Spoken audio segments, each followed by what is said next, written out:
Hi, this is Rebecca Maloney from the DevCentral team. I'm here with Lock Winder. Hello. Hello. And I've been asking people about their first firewall that they've ever worked on, just because I'm learning about cybersecurity. I'm relatively new to the industry. So, Lock Winder, tell me, what was the first firewall you worked on?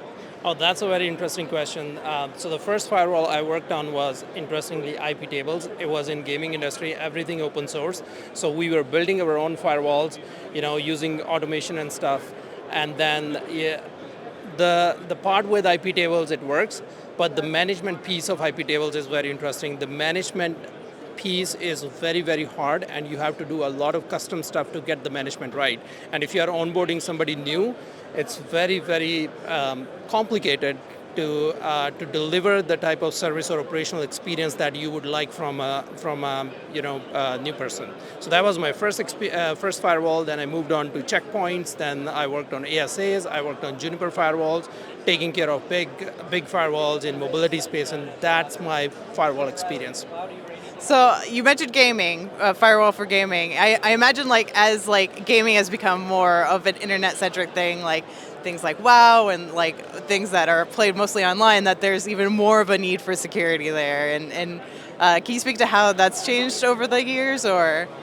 Yeah, the security started with the three-tier architecture as Cisco suggested. So you have a perimeter firewall, then you let your DMZ and then another firewall. But now with the zero trust models and with the more sophisticated attacks towards your web properties, firewall is not enough. Firewall is a good first layer defense where you can block the unnecessary traffic, but even the smaller traffic can have bad payloads in it and can steal data, especially from the gaming front where your data could be stolen. So firewall at layer 4 is a good perimeter defense, but it's not defense in depth.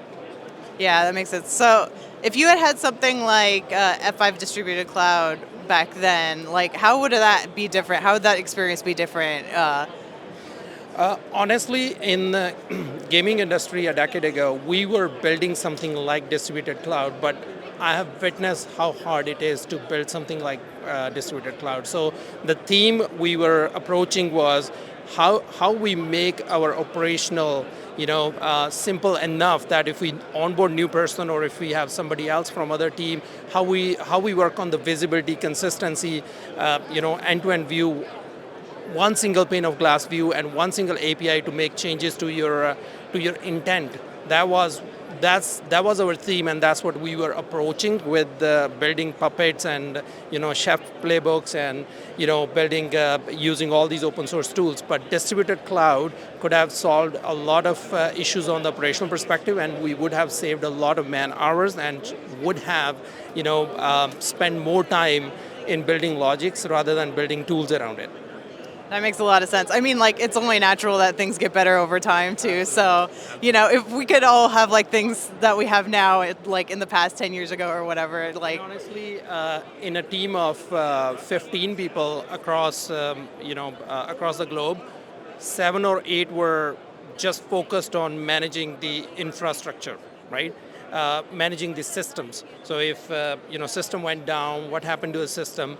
But with the SaaS approach, it free up time for those 7 resources where we can find more, we can focus more on getting our stuff more secure, just not focus on how we maintain the systems, just more security focus.